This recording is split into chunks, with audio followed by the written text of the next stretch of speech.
إن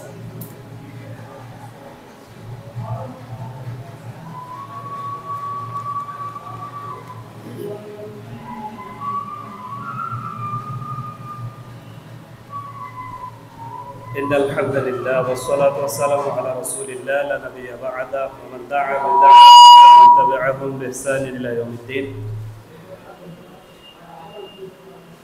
আজকের এই মহতী সন্ধ্যায় রাসূল করিম সাল্লাল্লাহু আলাইহি ওয়াসাল্লাম এর জীবন কর্ম এবং আরও অন্যান্য প্রাসঙ্গিক বিষয় নিয়ে যেই আলোচনার আয়োজন করা হয়েছে, উপস্থিত সম্মানিত সভাপতি, মেহমানবৃন্দ এবং সামনেভূমিষ্ঠ ভাই বোনেরা, আসসালামু আলাইকুম ওয়া রাহমাতুল্লাহি ওয়া বারাকাতুহু। আমাকে আমন্ত্রণ জানানোর জন্য ধন্যবাদ। আমি ঢাকা বিশ্ববিদ্যালয়ের ছাত্র ছিলাম দুইবার। প্রথমবার ভর্তি হয়েছিলাম 2003-04 সেশনে, তারপরে বের হয়ে গেছি 10 সালে, তারপর থেকে রাজুক কলেজে আছি। আর আবার ভর্তি হয়েছিলাম আরেকটা মাস্টার্স করার জন্য 2014 সালে, 14, 15 এবং 16, প্রায় 2.5 বছর পড়েছি রাষ্ট্রবিজ্ঞান বিভাগে। ওইখানে একটা মাস্টার্স করছিল, রেগুলার ছিল প্রথমে, MGS masters of governance studies, তো সেইটা করেছি। সুতরাং বিশ্ববিদ্যালয়ে আমি খুব একটা অপরিচিত না, পরিচিত, অলিগলি আমার চেনা, আলহামদুলিল্লাহ। তা আপনাদের সঙ্গে আমি যেই বিষয়টা নিয়ে আলোকপাত করব, সেই বিষয়ে আমি যে খুব বেশি জানি বা পণ্ডিত তা না, তবে আমার চেষ্টা এবং ধারাবাহিকভাবে আমার অনুসন্ধান আছে ইনশাআল্লাহ। দেখি, প্রথমে আলাপটা আমি এভাবে করতে চাই যে বাংলা ভাষায় সিরাত চর্চা, বাংলা ভাষায় সিরাত চর্চা। সিরাত তো আমরা জানি রাসূল করিম সাল্লাল্লাহু আলাইহি ওয়াসাল্লামের জীবন, নীতি, বৈশিষ্ট্য, কর্ম। এর সাথে সাথে আরেকটা বিষয়ের সম্পর্ক কিন্তু আছে, মিলাদুন নবী সাল্লাল্লাহু আলাইহি ওয়াসাল্লাম, জন্ম, উপলক্ষ, আগমন, শুভাগমন, প্রেক্ষাপট, নানাভাবে নানা শব্দে বিশ্লেষণ করা যায়। সিরাত ও মিলাদ দিয়ে আমাদের সমাজের একটা বাইনারি বিতর্ক আছে। আমি ওই বিতর্কে আজকে যাব না, বা ওই কথাটা, ওই প্রসঙ্গটা আলোচনা করতে চাই না। আমি যে বিষয়টা আমাকে দেওয়া হয়েছে সেই বিষয়ে আমি যেতে চাচ্ছি। বাংলা ভাষায় সিরাত চর্চা একদম গোড়া থেকে যদি শুরু করি, বাংলা ভাষায় আমরা জানি বাংলা সাহিত্যে 3টা যুগ আছে। একটা প্রাচীন যুগ, আরেকটা মধ্যযুগ, আর একটা আধুনিক যুগ। তো প্রাচীন যুগের নিদর্শন আমরা জানি চর্যাপদ, যদিও চর্যাপদকে নিয়ে অন্য আরো অনেক ভাষার লোকেরা দাবি করে এটা তাদের আদি নিদর্শন, কিন্তু প্রেক্ষাপট এবং চিহ্ন দেখে মনে হয় যে এটা বাংলা ভাষারই নিদর্শন। তো এরপরে যদি আমরা মধ্যযুগে যাই, মধ্যযুগে দেখতে পাই আমরা যে এখানে একটা অন্ধকার যুগ বলে একটা শব্দ আছে। আসলে এটা অন্ধকার যুগ কিনা তা এই ভাষা সাহিত্যের যারা আছেন তারাই ভালো বলতে পারবেন, তবে আমার অনুসন্ধান হলো একদম অন্ধকার যুগ না। এখানে কিছু রচনা আছে। রামাই পণ্ডিতের একটা রচনা আছে নিরঞ্জনের উষ্মা, তো সেখানে এই জায়গায় কিন্তু মুহাম্মদ সাল্লাল্লাহু আলাইহি ওয়াসাল্লামের নামটা আছে। এখানে মূলত শুধু নামটাই আছে।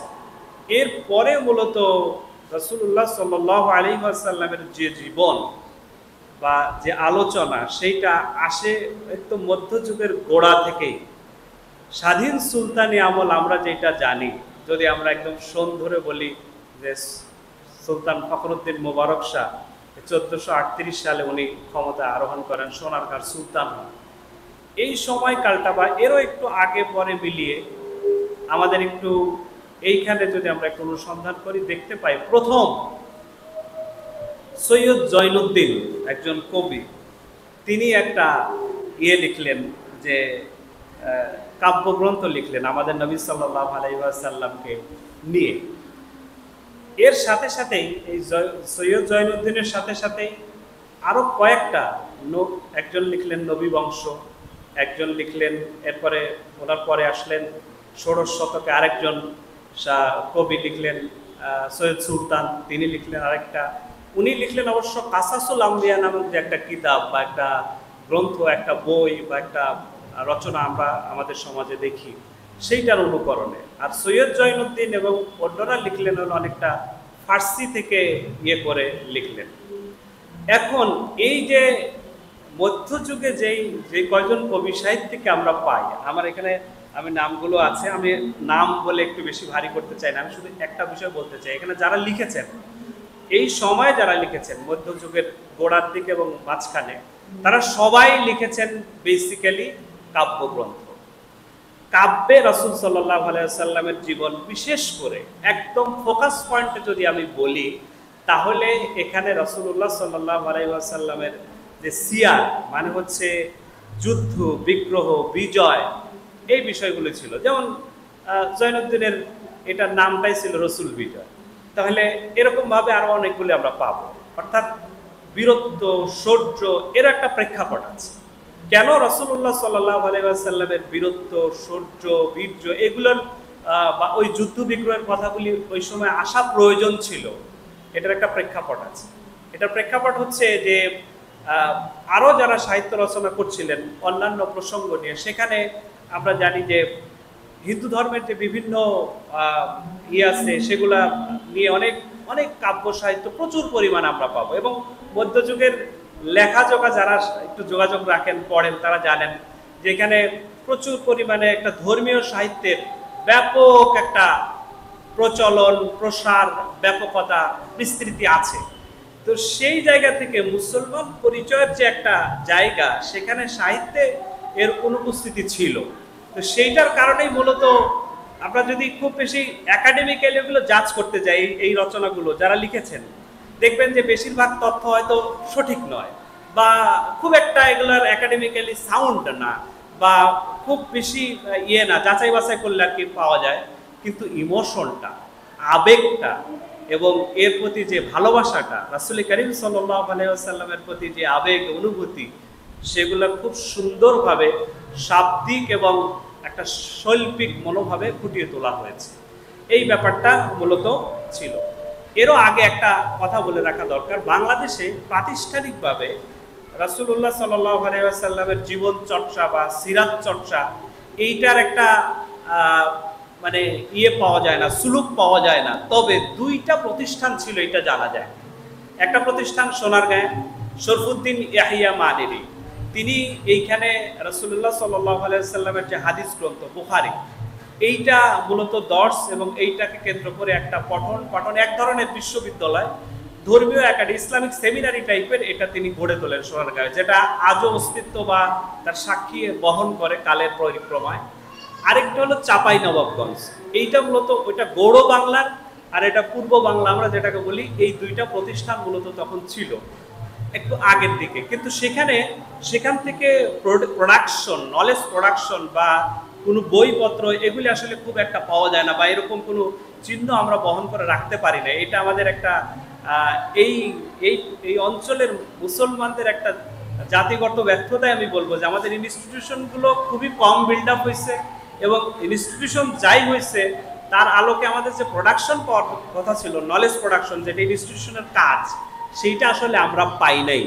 আমরা দেখবো আরেকটু পরে গেলেও এই জিনিসটাই পাবো, যে আমাদের ইনস্টিটিউশনাল ব্যর্থতাটা অনেক বেশি। আমি আত্মপর্যালোচনার জন্য এই প্রসঙ্গটা আনছি। এরপরে আমরা ওই ইয়েটা গেলাম, তো সৈয়দ সুলতানে আমরা ছিলাম, যে সৈয়দ সুলতান তিনি লিখলেন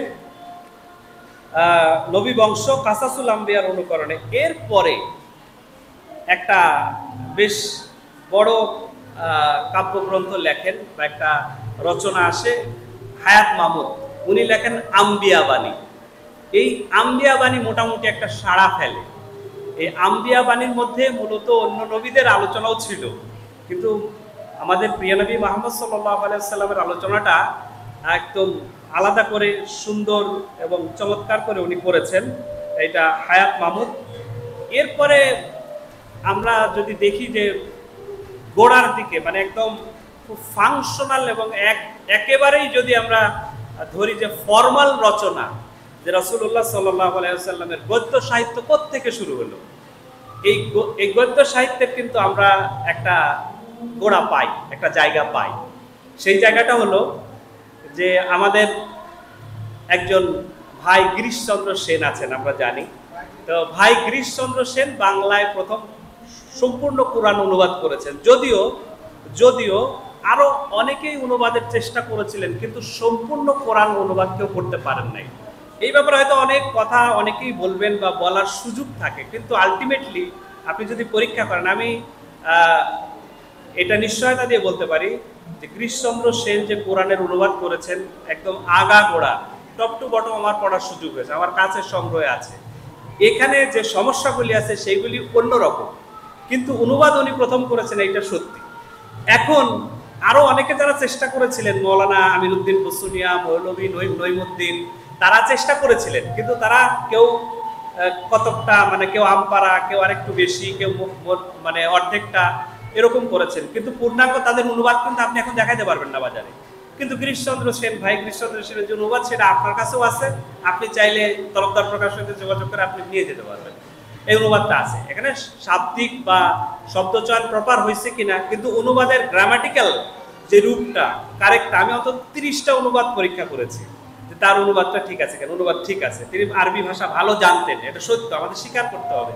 ইতিহাসে যার যা সত্য তা আমাদের দিতে হবে, না দিলে অনেক ভেজাল তৈরি হবে। আমি এই প্রসঙ্গে এই কারণে বলছি যে ভাই গিরিশচন্দ্র সেন বাংলা ভাষায় যেমন কোরআনের পূর্ণাঙ্গ অনুবাদ করেছেন, ঠিক তেমনি তিনি প্রথম আনুষ্ঠানিকভাবে আমাদের নবী সাল্লাল্লাহু আলাইহি ওয়াসাল্লাম মহাপুরুষ মুহাম্মদ এই নামে সিরাত গ্রন্থ বা রচনা উনি করেছেন।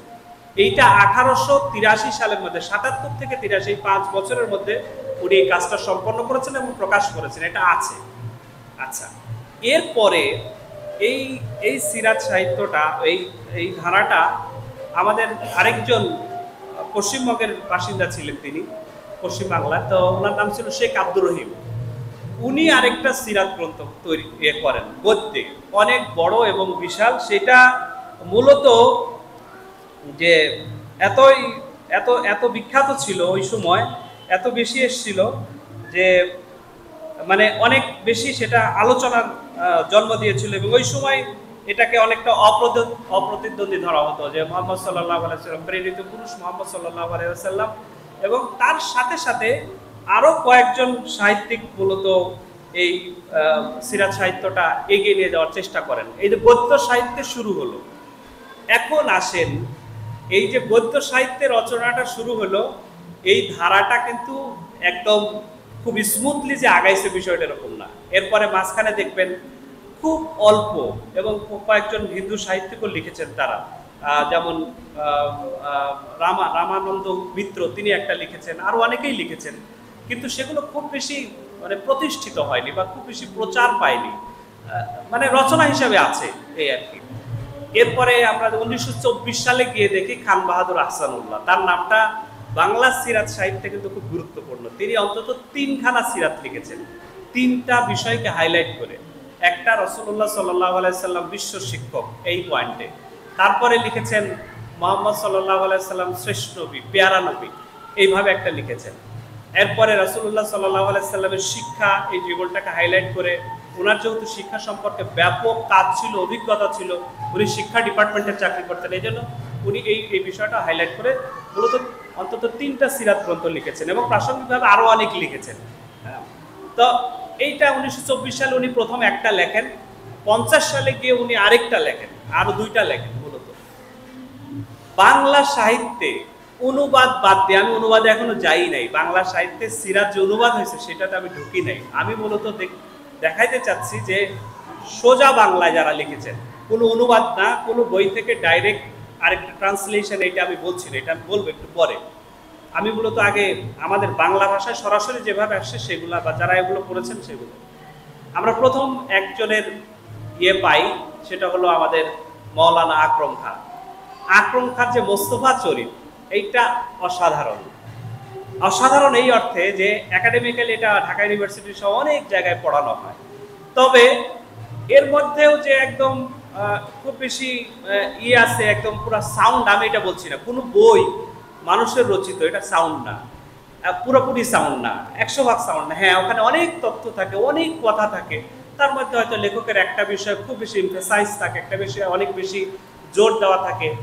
যেমন উনি ওখানে একটা অনেক লম্বা আলোচনা করেছেন, আপনারা জানেন সেটা, যে রাসূলুল্লাহ সাল্লাল্লাহু আলাইহি সাল্লামের মেরাজ সশরীরে হয়েছিল নাকি মানে ঘুমের অবস্থায় মানে রুহানি ভাবে হয়েছিল। এটা নিয়ে উনি অনেক আলোচনা করেছেন, অনেক লজিক দিয়েছেন এবং একটা মত, একটা ওনার নিজস্ব একটা মত বাছাই করেছেন, যে এইটার দিকে উনি গুরুত্ব দিয়ে ওইটার পক্ষে যুক্তি দেওয়ার চেষ্টা করেছেন।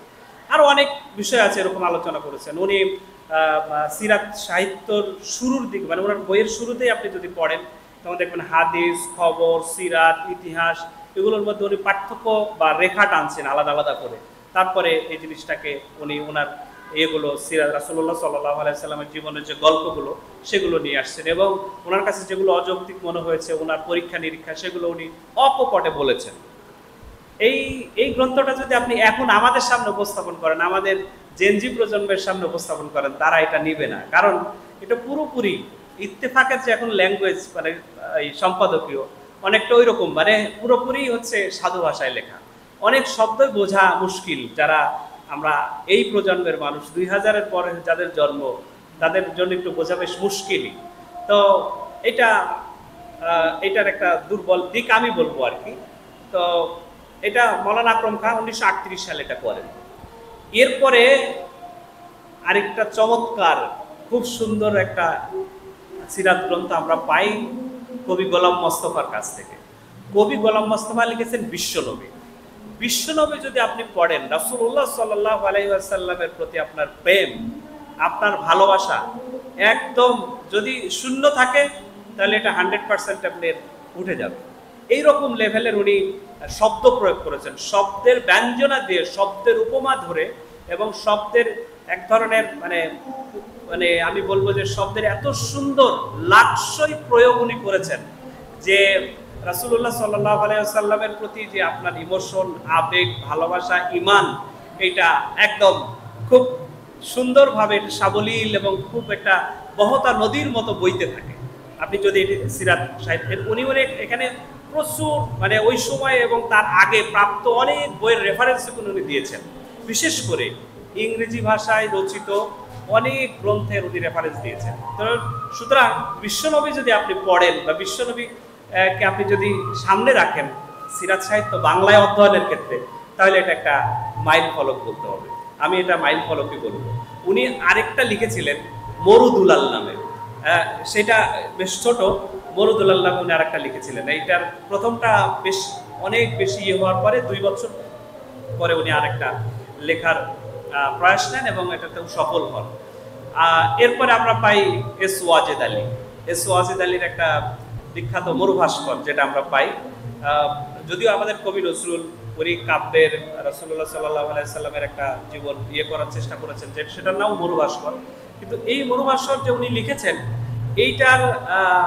এটার ওই সময় বেশ একটা আলোড়ন তুলেছিল মোহাম্মদ ওয়াজেদ আলীর এই গ্রন্থটা। এরপরে আমরা যদি রাসূলুল্লাহ সাল্লাল্লাহু আলাইহি ওয়াসাল্লামের এই গদ্যের জীবন, মানে গদ্যে রাসূল সাল্লাল্লাহু আলাইহি ওয়াসাল্লামের জীবনকে যদি আমরা নিয়ে আসি, তাহলে আমরা দেখতে পাই যে বাংলা ভাষায় আমাদের একজন প্রিয় মানুষ, প্রিয় কবি সৈয়দ আলী আহসান, তিনি লিখেছেন মহানবী। এই মহানবী বেশি বড় গ্রন্থ না, আমার সংগ্রহে আছে আলহামদুলিল্লাহ, সবগুলো আমি যেগুলো বললাম। তো এই মহানবীটা উনি যেহেতু সাহিত্যিক ছিলেন এবং ওনার লেখার ধাঁচটা হচ্ছে এরকম যে উনি গোলাম মোস্তফা এবং আমাদের মৌলানা আকরম খাঁ, এই দুইটা মনে হবে যেন উনি একদম মানে ওনার মধ্যে আত্মস্থ করেছেন, তারপরে যেন উনি একটা নিজের ভাষা দিচ্ছেন এইরকম। হ্যাঁ, মহানবী নামে এটা লিখেছেন। এটা চমৎকার একটা সিরাত সাহিত্য এবং এখানে ওনার শব্দের প্রয়োগের খেলা উনি করেছেন এবং সেটা খুবই ইতিবাচকভাবে। তারপরে যদি আমরা দেখি আরেকটা সাহিত্য, মানে সিরাত সাহিত্য আমরা পাই খুবই অসাধারণ, আমার ভাষায় আমি বলবো সেটা নবীগৃহ সংবাদ, ইয়াকুব আলী চৌধুরী। ইয়াকুব আলী চৌধুরী মূলত রাসূলুল্লাহ সাল্লাল্লাহু আলাইহি সাল্লামের ফ্যামিলিয়ার লাইফ, পারিবারিক জীবন এবং অন্যান্য প্রাসঙ্গিকতা তো বটেই, মানে পূর্ণাঙ্গ একটা সিরাত সাহিত্য নবীগৃহ সংবাদ। খুবই চমৎকার ভাষা, খুবই সাবলীল। ইয়াকুব আলী চৌধুরীর অন্যান্য আরও অনেক সাহিত্য আছে, এবং সিরাতের বিষয়েও আরো বেশ কয়েকটা আছে। তো এইটা উনি নবীগৃহ সংবাদটা লেখেন, এটা বাজারে পাওয়া যায় এবং আমাদের ইয়েতে আছে। এরপরে আরেকজন সাহিত্যিক আমরা জানি পারস্য প্রতিভা লিখেছেন, মোহাম্মদ বরকতুল্লাহ, তাই না? মোহাম্মদ বরকতুল্লাহ একটা সিরাত সাহিত্য লিখেছেন, চমৎকার, বেশি বড় না, নয়া জাতি স্রষ্টা মোহাম্মদ সাল্লাল্লাহু আলাইহি ওয়াসাল্লাম। এইটাও বেশ আলোড়ন তুলেছিল সেই সময় এবং এখন এটা প্রচলিত আছে এবং ছাপা হয়। এরপরে বাংলায় আমার দেখা যতগুলো, শুধু বাংলায় যতগুলো সিরাত সাহিত্য হয়েছে তার মধ্যে একটা বই আপনারা সবাই হয়তো জানেন কিনা জানেন। আমার এই বিশ্ববিদ্যালয়ে যখন আমি ভর্তি হলাম ইসলামিক স্টাডিজ ডিপার্টমেন্টে, আমাদের একজন শিক্ষক ছিলেন ডক্টর মুস্তফা হোসাইন স্যার, মারা গেছেন, ইন্না লিল্লাহি ওয়া ইন্না ইলাইহি রাজিউন। স্যারকে আল্লাহ জান্নাত নসিব করুন। অসাধারণ মেধাবী একজন মানুষ ছিলেন, জেনারেল শিক্ষায় এবং মাদ্রাসা শিক্ষায় একদম সর্বোচ্চ পর্যায়ের ডিগ্রি ওনার ছিল এবং খুবই ভালো একজন মানুষ ছিলেন। আমার ভাষায় আমি বলবো, আমার দেখা মতে চমৎকার একদম। উনি, আমি বিশ্ববিদ্যালয়ে যখন ভর্তি হলাম প্রথম অ্যাসাইনমেন্ট দিলেন আমাদেরকে যে রাসূলুল্লাহ সাল্লাল্লাহু আলাইহি ওয়াসাল্লামের বিদায় হজ্জের ভাষণ, এইটা সাধু ভাষা থেকে চলিত ভাষা করতে হবে। বইয়ের নাম হচ্ছে হযরত মুহাম্মদ সাল্লাল্লাহু আলাইহি ওয়াসাল্লাম সমকালীন জীবন ও পরিবেশ। আমি এটা নামই শুনি নাই কোনোদিন, কিন্তু এই বইটা হাতে নেওয়ার পরে এবং বইটা পড়ার পরে আমার কাছে মনে হয়েছে যে বাংলা ভাষায় এত সুন্দর সিরাত সাহিত্য, এটা লিখেছেন স্যারের বাবা শাইখুল হাদিস মাওলানা তফাজ্জল হুসাইন। উনি লালবাগ মাদ্রাসার হেড মুহাদ্দিস ছিলেন এবং উনি একজন মাদ্রাসার শিক্ষক। এত সুন্দর বাংলা জানেন, আপনি যদি পড়েন, মানে সাধু ভাষায় লেখা কিন্তু এত সুন্দর, এত চমৎকার, বিশাল কলেবরের এবং পুরা রাসূল সাল্লাল্লাহু আলাইহি ওয়াসাল্লামের জীবনের শুরু থেকে একদম আরবে বাহিদা, আরবে আরিবা, ওখান থেকে উনি শুরু করেছেন। আরব জাতির উৎস এবং তাদের এই ছড়িয়ে পড়া ইয়েমেন থেকে সিরিয়া পর্যন্ত একদম পুরো বিশ্লেষণ করে এই জিনিসটা উনি নিয়ে এসেছেন। মোহাম্মদ সাল্লাল্লাহু আলাইহি সাল্লামের সমকালীন জীবন ও পরিবেশ, এইটা জাতীয় সিরাত কমিটি কর্তৃক বেস্ট পুরস্কার পেয়েছিল এবং এইটা বাংলাদেশ ইসলামিক ইনস্টিটিউট নামে একটা প্রতিষ্ঠান, তারা এটা ছাপে, রেগুলার এটা ছাপা হয় এবং বিভিন্ন সুধীমহল এটা দেওয়া হয়। আমি যতটুকু দেখেছি এই সিরাত সাহিত্যটা অসাধারণ। এটার সার্ভ করে সম্ভবত এটা সাধু ভাষায় না, বাংলা ভাষায়ও মানে চলিত ভাষায়ও করেছেন। আমি চলিত ভাষাটা পাইনি, সাধু ভাষাটা আমার কাছে আছে। এরপরে যদি আমি বলি আরেকটা সিরাত সাহিত্যের কথা, এইটা আপনারা শুনেছেন হয়তো, কিন্তু এখন এটা আমি মানে খুঁজে হন্য হয়ে পাই না। আমি ছোটবেলায় পড়েছিলাম, একটা কপি আমার কাছে ছিল। এটা হলো সিরাতে সাইয়্যিদুল মুরসালিন। এটা লিখেছেন খুব বিখ্যাত একজন আলেম, নোয়াখালী অঞ্চলে তার জন্ম। ওনার নাম হচ্ছে আব্দুল খালেক, মৌলানা আব্দুল খালেক। আব্দুল খালেক ইসলামে নারী নামে একটা বই লিখেছেন এবং ইসলামিক ফাউন্ডেশন থেকে তার অনেক বই ছাপা আছে। কিন্তু উনি সিরাতে সাইয়্যিদুল মুরসালিন যেটা লিখেছেন, আমি বলবো এইটার মতো সিরাত, কম্প্রিহেন্সিভ সিরাত আর কোথাও আমি তেমন একটা দেখি নাই, রেয়ার।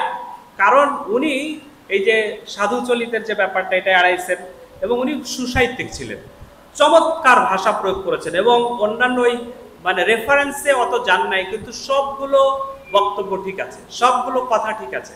মানে রেফারেন্স দেন যে এটা প্রত্যেকে নেওয়া হয়েছে, সেই রেফারেন্স ভারী করে কলেবার বৃদ্ধি করেন নাই, কিন্তু ধারাবাহিকভাবে গদ্যের আকারে সুন্দরভাবে উনি লিখে গিয়েছেন রাসূলুল্লাহ সাল্লাল্লাহু আলাইহি ওয়াসাল্লামের জীবনকে তিনি তার কলমের সাহিত্যে প্রকাশ করার চেষ্টা করেছেন। আমি বলবো সিরাতে সাইয়্যিদুল মুরসালিন ইসলামিক ফাউন্ডেশনের সেরা বইগুলোর মধ্যে একটা বই। 1950 সালে উনি এই কাজটি করেন এবং তারপরে বহুবার এটা ছাপা হয়েছে। সর্বশেষ সম্ভবত আমি যেটা পেয়েছিলাম 1987 সালের ছাপা।